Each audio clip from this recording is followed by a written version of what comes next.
Gostaria de lhes falar hoje sobre a história de um acidente acontecido com o certo professor Muschenbroek.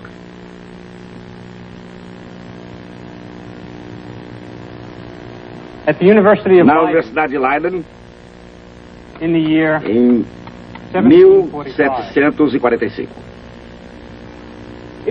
Acreditava-se na época que a eletricidade fosse uma espécie de fluido, e Muschenbroek desejava obter uma solução desse fluido elétrico com água comum.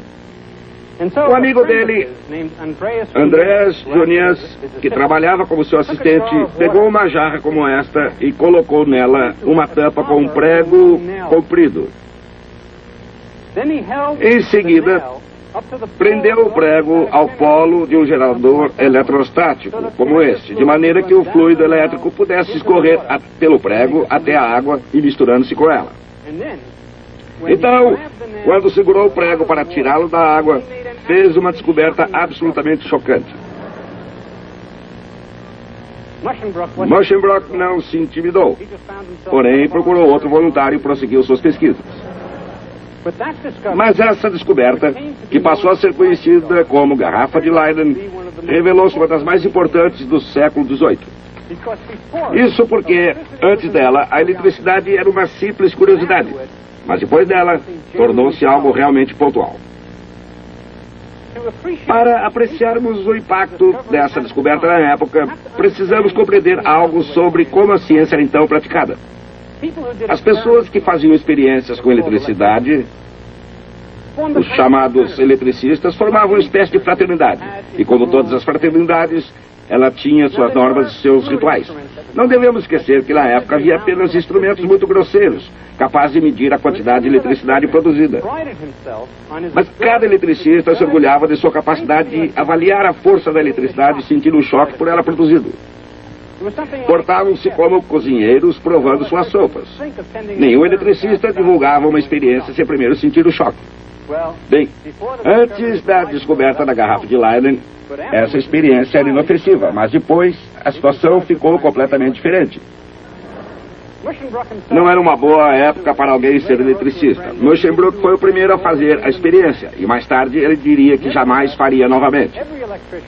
De qualquer maneira, todo eletricista era obrigado a sentir o choque, com uma única exceção, o eletricista alemão chamado Winkler, que muito gentilmente permitia que sua mulher tomasse seu lugar. Descobriu-se que as garrafas de Leiden eram muito fáceis de se fazer, embora fosse muito difícil entender por que produziam determinados resultados.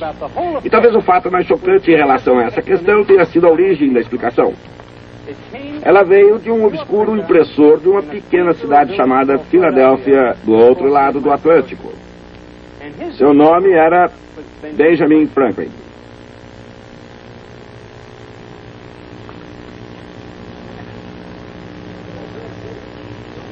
Na época, Franklin era conhecido por seus concidadãos como o mais sábio dos homens das jovens colônias. Na Inglaterra e na França, ele era uma figura lendária e extremamente popular. Hoje pensamos nele como um estadista que também praticava a ciência. Ele foi, de fato, um elemento sério e muito importante na história da ciência. E seu trabalho científico mais importante estava ligado à eletricidade. Em fins do século XVIII, as pessoas de todo o mundo viviam fascinadas com o fenômeno da eletricidade. Diziam que no Japão as pessoas faziam fila e se davam as mãos. Em seguida, o mais corajoso tocava num aparelho chamado capacitor. Talvez isso fosse uma invenção.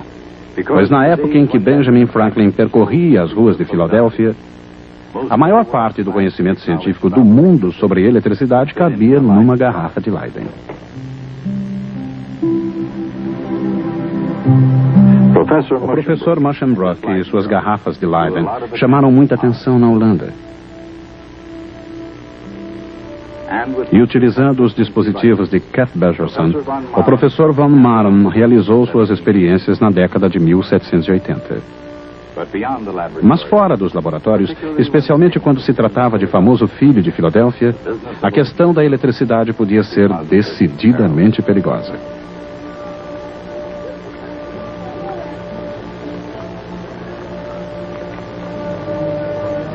De fato, quando Franklin tentou assar um peru por meio da eletrocução, ele próprio quase morre eletrocutado.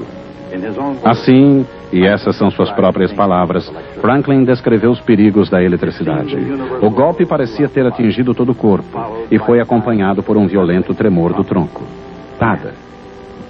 Meus braços e a nuca retesados. Meu peito ficou doendo uma semana. Naturalmente, Franklin acabara de descobrir como não realizar experiências com eletricidade. Segundo os registros, esse erro, no entanto, foi tão raro quanto o próprio Franklin.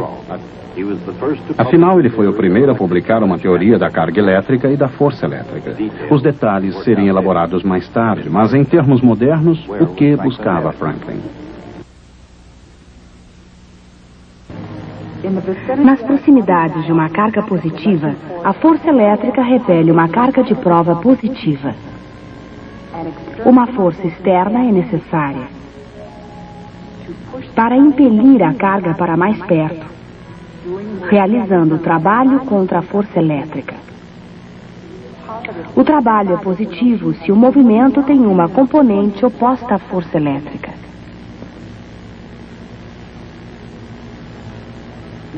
O trabalho é negativo se ele tem uma componente coincidindo com o sentido da força. E trabalho nulo se o movimento for perpendicular à força elétrica. O trabalho resultante é determinado integrando-se o produto escalar da força elétrica e do vetor deslocamento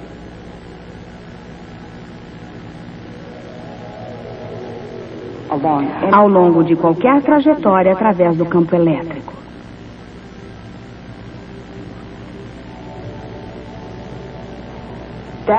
Esse trabalho resultante é igual a ΔU, a variação da energia potencial da carga de prova.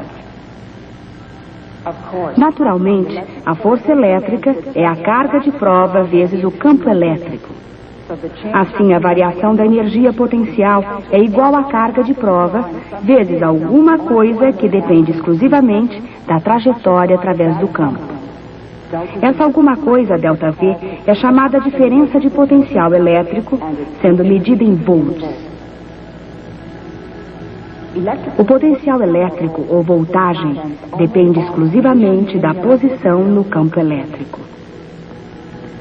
A diferença de potencial é igual a menos a integral de E escalar dr ao longo de qualquer trajetória ligando os dois pontos.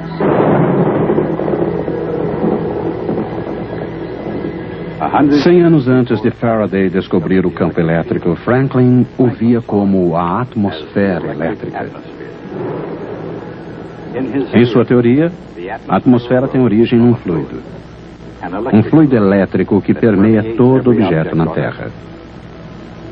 Tudo, por sua vez, é uma espécie de esponja que absorve esse fluido elétrico. Franklin dizia que quando um objeto absorvia uma quantidade excessiva do fluido, ele ficava carregado positivamente com fluido elétrico.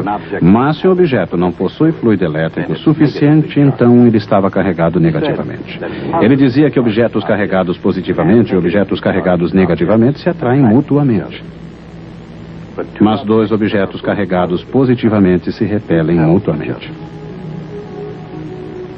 Os termos usados por Franklin, carga positiva e carga negativa, são usados ainda hoje. São do assunto e os seus significados, então, se alteraram. Hoje sabe-se que eles são, na verdade, dois tipos diferentes de eletricidade, carga positiva e carga negativa, e que todos os objetos na natureza contêm os dois tipos. No entanto, Franklin percebeu corretamente que a carga elétrica é algo que jamais pode ser criado ou destruído, mas que flui simplesmente de um objeto para outro. Essas descobertas fizeram com que Franklin fosse aclamado como um dos mais destacados cientistas do mundo no campo da eletricidade. Mas foi a imprensa escrita e não a ciência que lhe trouxe fortuna. E no processo ajudou a espalhar a sua reputação. Ele foi aprendiz do New England Courant, editor do Pennsylvania Gazette e finalmente do Poor Richard's Almanac, o que o deixou muito, muito rico.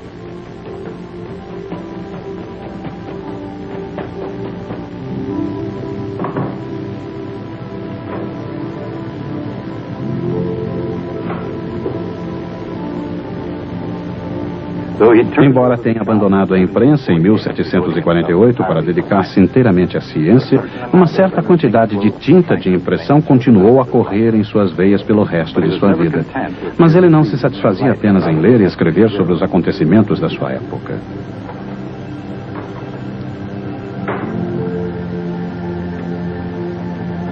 No que se referia à história americana, por exemplo, Franklin preferiu ele mesmo fazê-la.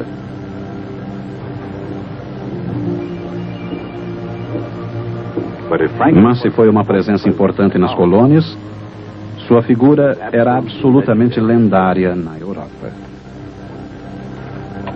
Era uma figura imensamente popular na Inglaterra e na França, profundamente admirado como estadista, um filósofo e um cientista, surgido inacreditavelmente das bárbaras colônias americanas.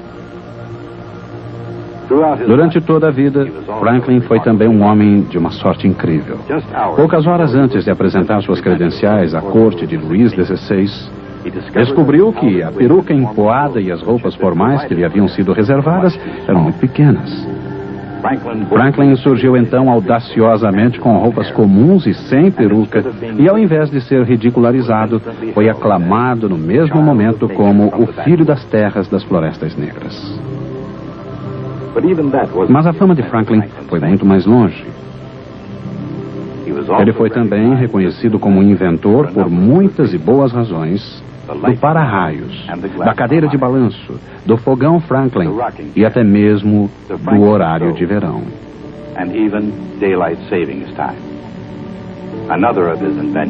Outra invenção sua, as lentes bifocais, acabariam se tornando sua marca registrada. Franklin era também um incurável otimista. Durante toda a vida, via tudo como um jogo, uma brincadeira maravilhosa. Um jogo sério, é verdade, mas também um desafio de possibilidades ilimitadas.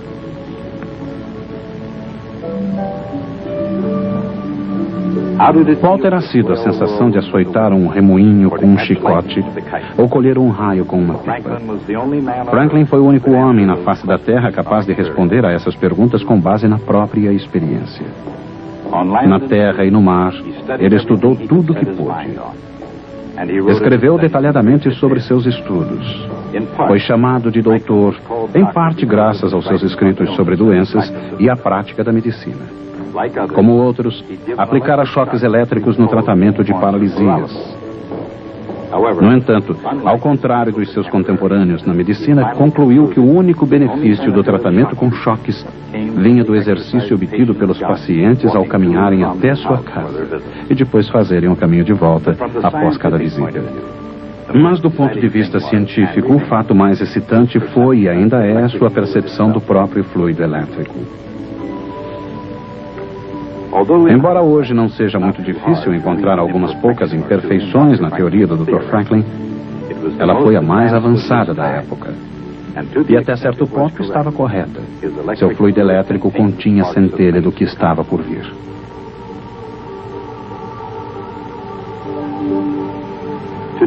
Hoje, o que Franklin via como atmosfera elétrica é descrita em termos modernos como campo elétrico. Um campo elétrico está presente em torno de qualquer objeto que possua uma carga elétrica. É claro que se a carga positiva e a carga negativa de um objeto estão equilibradas, então o objeto é eletricamente neutro e virtualmente não produz campo elétrico. Além disso, o campo eletroestático dentro de qualquer pedaço de metal é zero. O que significa que uma carga de prova não sentiria qualquer força dentro de um pedaço de metal. Isso é verdade, mesmo que o metal possua uma carga elétrica resultante não nula. Isso acontece porque a carga se distribui na superfície até que não reste mais qualquer campo no seu interior que o faça se movimentar. Naturalmente, condutores eletricamente carregados produzem campos elétricos fora deles mesmos.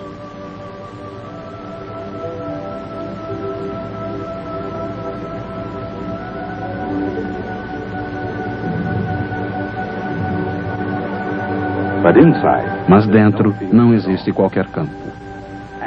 E como há um campo elétrico entre os dois pedaços de metal com cargas opostas, certamente haverá uma diferença de potencial entre eles.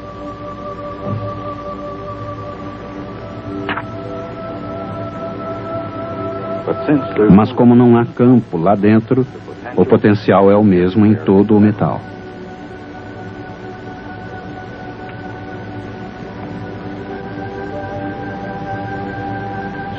Assim, cada pedaço de metal é uma região de potencial constante. A diferença de potencial entre dois pedaços de metal depende da carga resultante de cada um deles. A carga negativa reduz o potencial.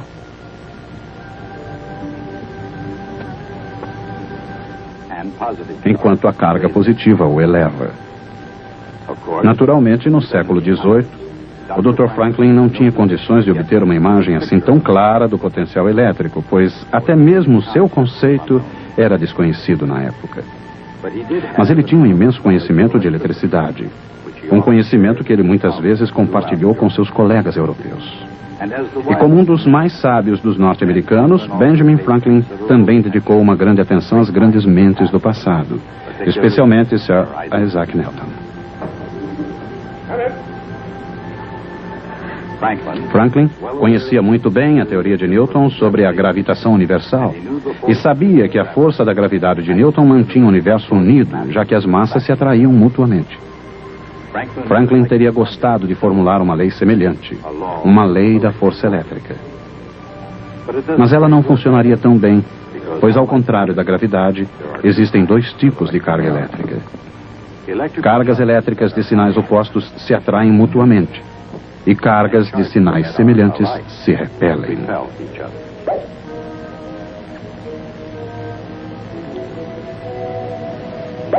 Essa é uma das razões pelas quais uma bateria comum tem o potencial de criar um campo elétrico.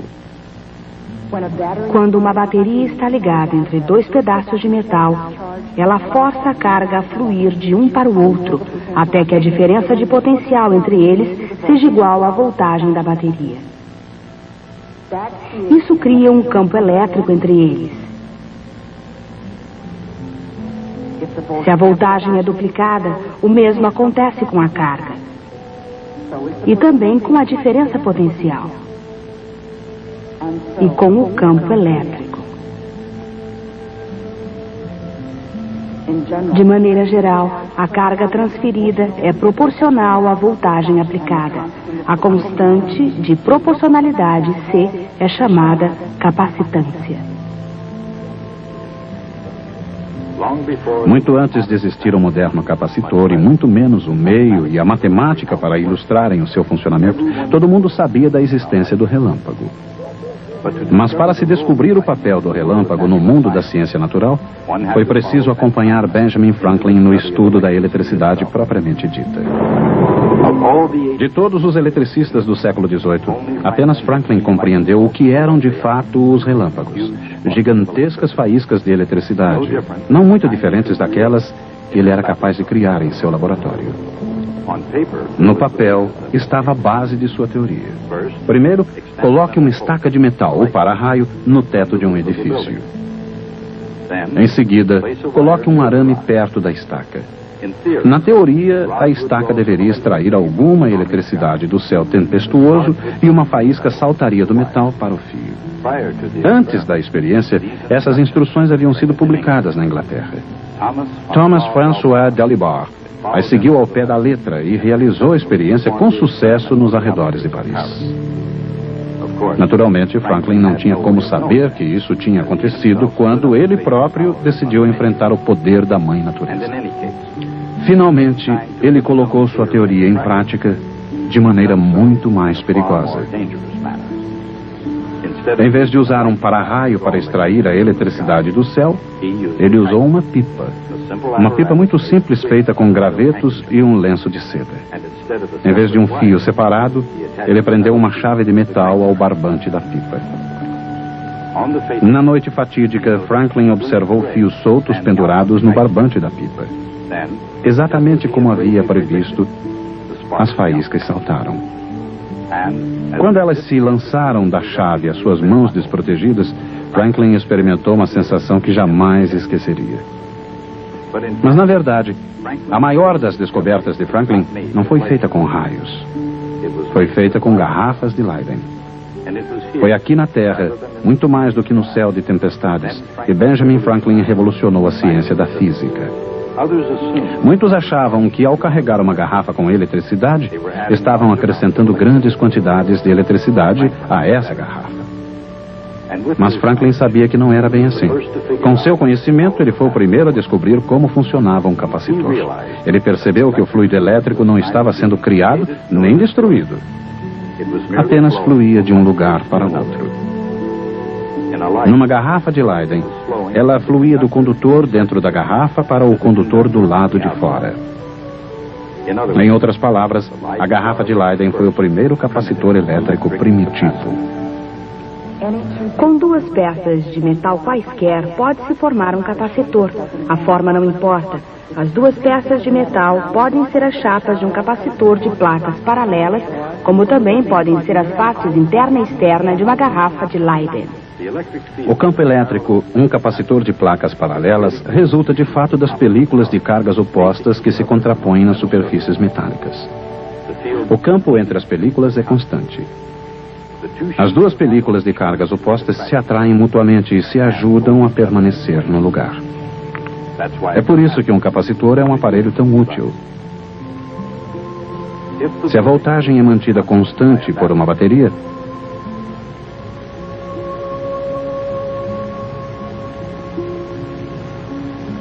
a carga e, portanto, a capacitância variam inversamente com a distância entre as chapas.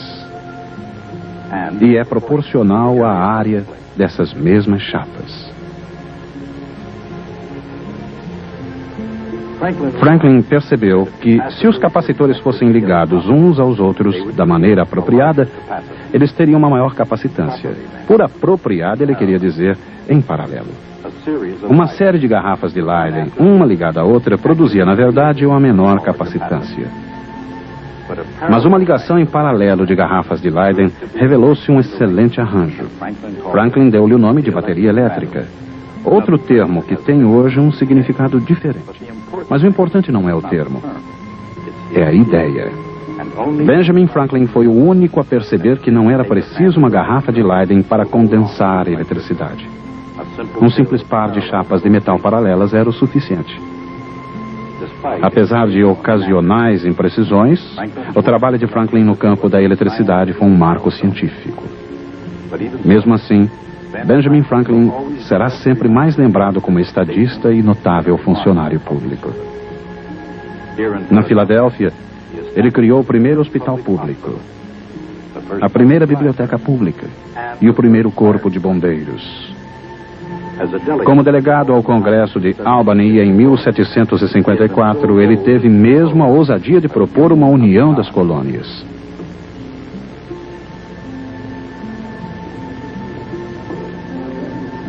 Por razões quase impossíveis de serem enumeradas, Benjamin Franklin foi e ainda é hoje um tesouro nacional, um monumento às promessas ilimitadas da democracia.